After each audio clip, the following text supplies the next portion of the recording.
Selamat datang dan bertemu kembali pada perkuliahan pelayanan prima. Hari ini kita sudah memasuki pertemuan ke-9 setelah kemarin kita sudah bersama-sama mengikuti tes formatif yang pertama. Semoga semua peserta perkuliahan ini sudah mengikuti dengan lengkap dan nanti tinggal kami koreksi. Dan hari ini kita melanjutkan pertemuan kembali setelah pertemuan UTS atau pertemuan ke-6 minggu lalu, dan kita hari ini belajar lagi tentang kelanjutan dari pelayanan prima. Nah, topik yang akan kita bahas hari ini adalah tentang komunikasi dan motivasi. Kenapa kita membahas komunikasi dan motivasi? Ini sangat penting bagi kita yang berproses atau kita yang melakukan aktivitas pelayanan prima. Baik itu yang memberi layanan prima atau yang menerima layanan prima. Kedua-duanya dibutuhkan sebuah kemampuan atau skill komunikasi. Kalau misalnya pemberi pelayanan prima tidak bisa berkomunikasi dengan baik, maka tidak bisa diterima oleh si penerima layanan prima. Begitupun sebaliknya, kalau misalnya kita sebagai orang yang meminta atau ingin mendapatkan pelayanan prima yang baik, otomatis kita harus memiliki komunikasi yang baik kepada orang yang akan memberikan pelayanan prima atau memberikan layanan atau memberikan bantuan kepada kita sebagai penerima layanan. Kenapa? Begitu kita bersalah berkomunikasi, persepsi yang diterima oleh pemberi pelayanan juga akan berbeda. Nah, motivasi apa? Ya, kaitannya adalah agar proses atau kegiatan pelayanan prima itu berhasil dengan baik sesuai dengan tujuan. Ada greget, ada cara untuk bagaimana kegiatan atau pelayanan prima itu bisa terlaksana dengan baik.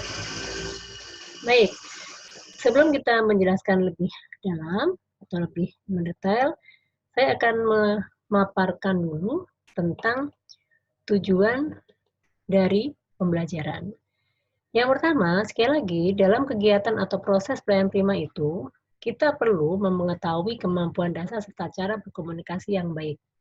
Tentunya tidak asing bagi para peserta perkuliahan karena Anda sudah mengikuti perkuliahan tentang komunikasi, entah itu komunikasi dasar 1 atau komunikasi kedua, bahkan kita sudah belajar tentang komunikasi bisnis.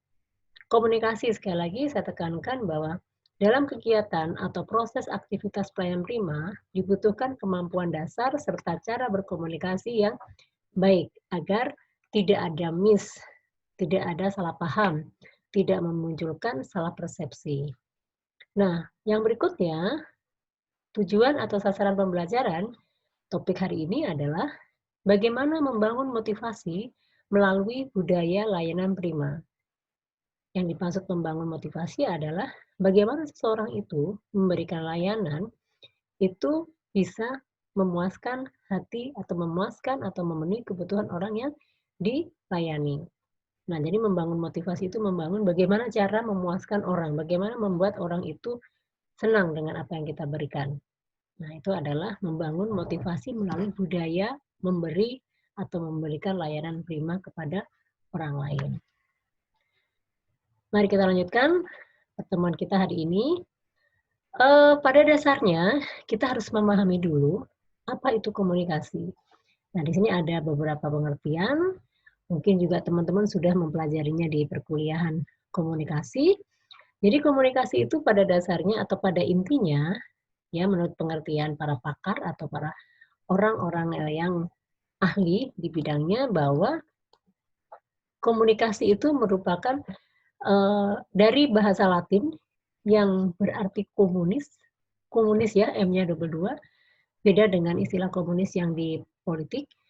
Nah, jadi bahasa Latin itu menyatakan bahwa komunikasi itu adalah komunis, yang artinya membuat kebersamaan antara dua orang atau lebih.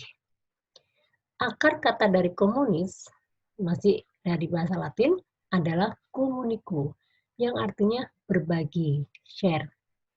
Jadi, kita kembali kepada diri kita, kalau kita berkomunikasi berarti kita memberikan informasi atau kita melakukan share atau berbagi kepada orang lain. Ya, sekali lagi, berkomunikasi dari bahasa lain itu artinya berbagi atau membuat kebersamaan antara dua orang lebih. Ya, kita berkomunikasi pasti ada satu orang lawan bicara itu artinya 2 orang atau lebih. Nah, menurut para pakar lainnya, komunikasi diartikan bahwa proses perpindahan dalam bentuk gagasan atau informasi dari seseorang ke orang lain. Sekali lagi, proses perpindahan dalam bentuk informasi atau ide atau gagasan dari seorang ke orang lain. Jadi, tentunya dalam berkomunikasi itu ada satu informasi atau ide yang diberikan kepada orang lain. Contohnya, pada hari ini saya berbicara dengan Anda, artinya saya menyampaikan sesuatu informasi kepada Anda. Nah, itu adalah proses perpindahan. Jadi saya memberikan informasi, Anda yang menerima informasi tersebut. Nah, kalau ide misalnya Anda mengungkapkan keinginan atau menemukan atau ide gagasan atau masukan itu merupakan gagasan yang sebetulnya sama prosesnya perpindahan dalam bentuk gagasan atau ide kepada orang lain. Berikutnya, komunikasi mencakup berbagai macam bentuk, baik verbal dan non-verbal. Yang dimaksud dengan komunikasi verbal itu adalah komunikasi seperti tatap muka, langsung berbicara di depan orang lain. Kalau non-verbal itu adalah komunikasi yang dilakukan dengan bahasa tubuh, dengan simbol, dengan gestur tubuh tanpa berbicara, itu adalah komunikasi non-verbal. Kalau misalnya istilah kita coding ya, misalnya yang bahasa verbal itu adalah percakapan langsung, artinya kita berbicara, entah itu tatap muka atau seperti ini yang kita lakukan itu termasuk komunikasi verbal. Karena ada yang disampaikan. Ya, ada yang disampaikan dan Anda mengerti apa yang saya sampaikan. Nah, tetapi non-verbal itu tidak menggunakan omongan, tetapi tindakan, action, atau kode. Misalnya, ya, misalnya Anda pegang kepala seperti ini. Nah, orang berpersepsi bahwa ini adalah sedang sakit, pusing, atau sedang berpikir. Nah, itu adalah bentuk komunikasi. Nah, terus misalnya tiba-tiba Anda biasa ceria, datang ke kampus atau ke kantor, atau ketemu dengan orang dengan muka yang sedih. Nah, itu adalah komunikasi bahwa tanya kenapa kamu sedih, itu pasti akan muncul seperti itu. Ya. Sebaliknya juga, kalau misalnya biasa dia nyipon diem, kok tiba-tiba banyak ngomong, nah ini kenapa? Nah, itu membuktikan bahwa ada komunikasi yang terbaca, ada apa ya? Nah, seperti itu. Atau misalnya, biasanya kalau sudah kalau jam perkuliahan ya, kalau kita masih belajar di offline itu kan setiap 10 menit atau 5 menit terakhir itu kan biasanya suka ada yang berkemas-kemas ya, nutup buku, memasukkan alat ke dalam tas, itu adalah kode komunikasi bahwa perkuliahan akan segera berakhir. Nah, itu adalah bentuk komunikasi yang disampaikan kepada kita semua nih. Jamnya kurang 5 menit berarti kuliah mau selesai. Nah, itu adalah kode-kode atau komunikasi yang dilakukan secara non-verbal. Tidak perlu ngomong, tapi action pun juga sudah terlihat. Ya, artinya apa? Nah, berikutnya kita lanjut. Ini kita tadi masih membahas tentang pengertian dasar dari komunikasi. Berbicara tentang pengertian komunikasi, sebetulnya banyak sekali pakar-pakar atau istilah-istilah yang membahas tentang komunikasi. Tetapi kami atau saya hanya membahas yang secara intinya, yang mudah dipahami oleh kita semua. Nah, sekarang kita membahas tentang dasar komunikasi. Dasar komunikasi itu ada 3. Yang pertama, hubungan atau komunikasi itu dilakukan antar siapa sih gitu ya.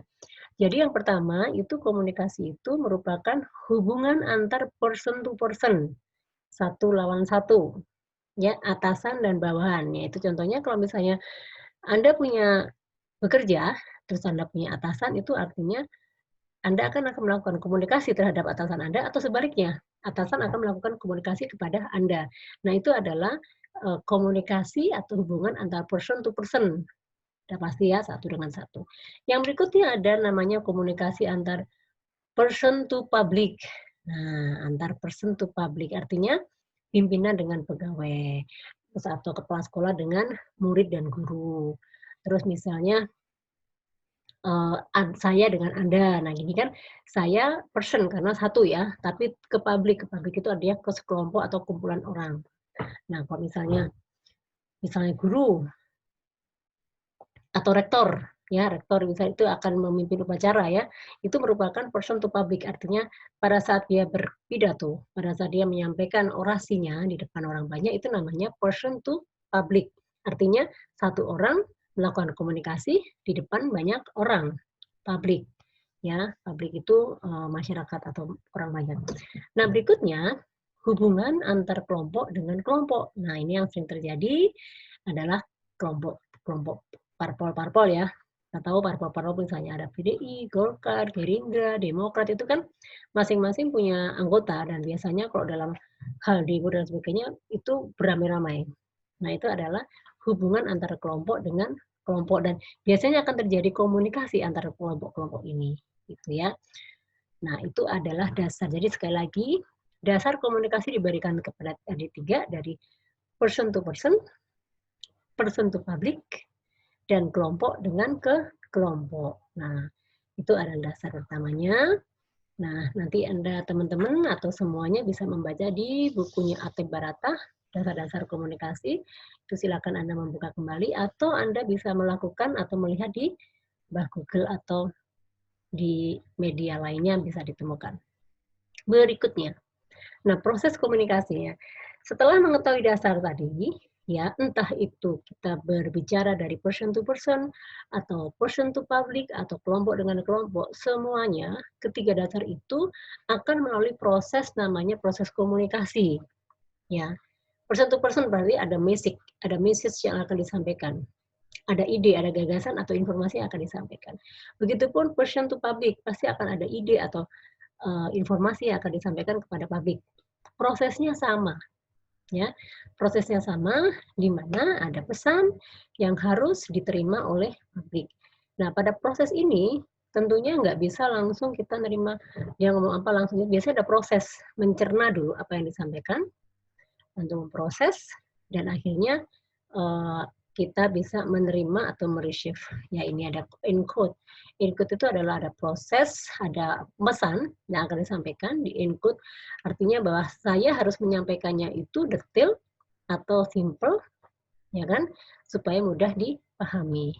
Nah, selanjutnya dari encode ini, artinya pesan itu kan kadang supaya tidak membingungkan orang yang akan menerima pesan atau pesan itu akan kita sampaikan kepada orang lain harus mudah diterima. Nah, itu adalah dengan cara kita menyampaikan secara sistematis. Nah, jadi ada encode. Nah, setelah kita mengetahui apa yang akan disampaikan, barulah ada proses pengiriman sender. Jadi pesan tadi dikirim, ya, dikirim bisa melalui apa? Terserah. Sekarang komunikasi itu, namanya komunikasi verbal itu sekali lagi tidak hanya cukup dari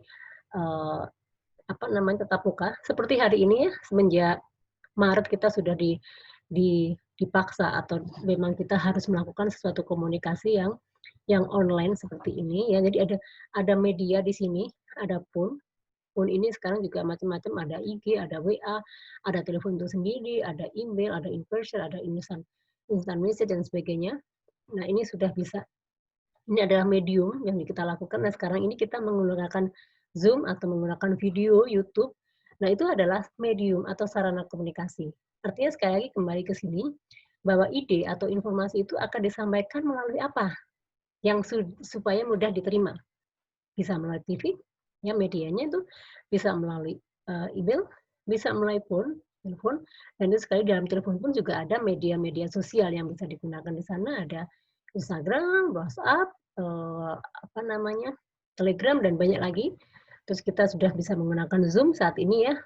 Ada juga kita harus juga bisa menggunakan Google Room, terus kita bisa menggunakan e-kampus ya. Kita juga bisa menggunakan video YouTube. Nah, itu cara-cara medianya pakai itu. Ya. Tidak lagi seperti zaman dulu. Jadi itu memerlukan media berkomunikasi.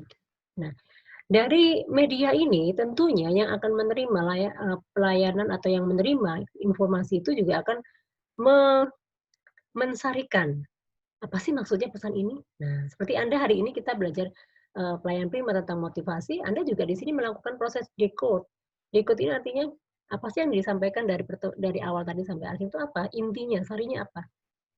Nanti setelah itu Setelah Anda paham, oh maksudnya ini loh, kita itu hari ini belajar komunikasi dan motivasi. Nah, dari situ langsung Anda paham dan Anda menerima kode itu. Nah, kode itu atau Anda menerima pesan itu dengan baik. Nah, di akhir pesan itu, akhirnya Anda mengambil keputusan ya atau tidak, menerima atau tidak, paham atau tidak paham. Itu adalah proses akhir namanya decode. Setelah kita tahu sarinya, berarti kita ada dua, antara paham dan tidak paham, antara melakukan dan tidak melakukan, antara mengerti dan tidak mengerti, dan artinya atau kalau misalnya ada komunikasi yang sifatnya pertanyaan antara menjawab atau tidak menjawab itu di sini. Nah, ternyata proses itu setiap kita berbicara melalui apapun itu pasti akan ada jawaban. Contoh ya, kita melakukan WA. WA misalnya kita ambil contoh, besok kita perkuliahan melalui online apa offline ya? Itu kan kita menyampaikan pesan ya. Nah, lawan bicara saya itu tidak langsung mencerna. Dia memahami dulu maksudnya apa ya gitu.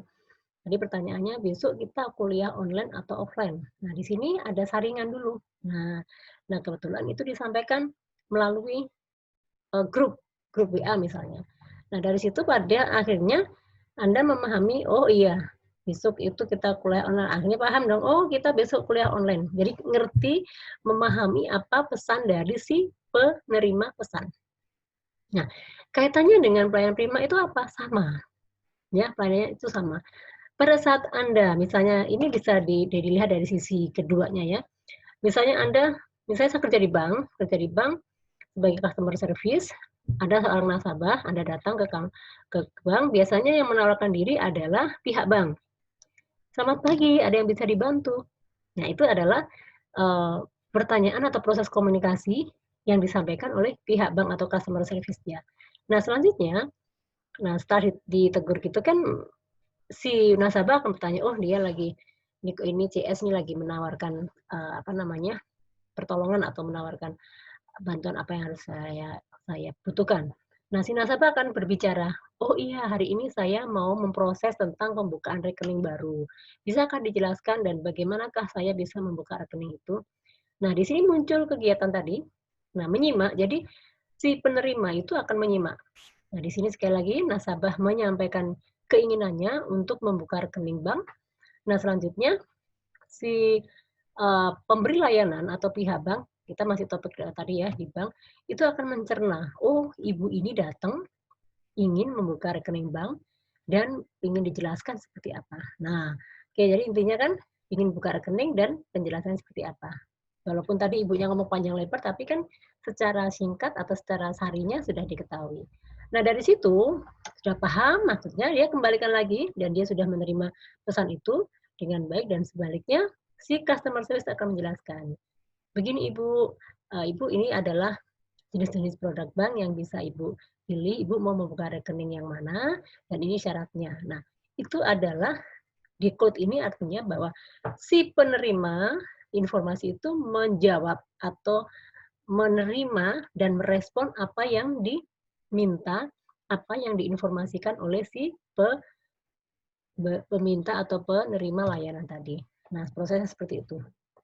Jadi semua pesan informasi itu ada proses mencerna ya dekode ini mencerna, menyaringkan dan akhirnya berujung pada tindakan.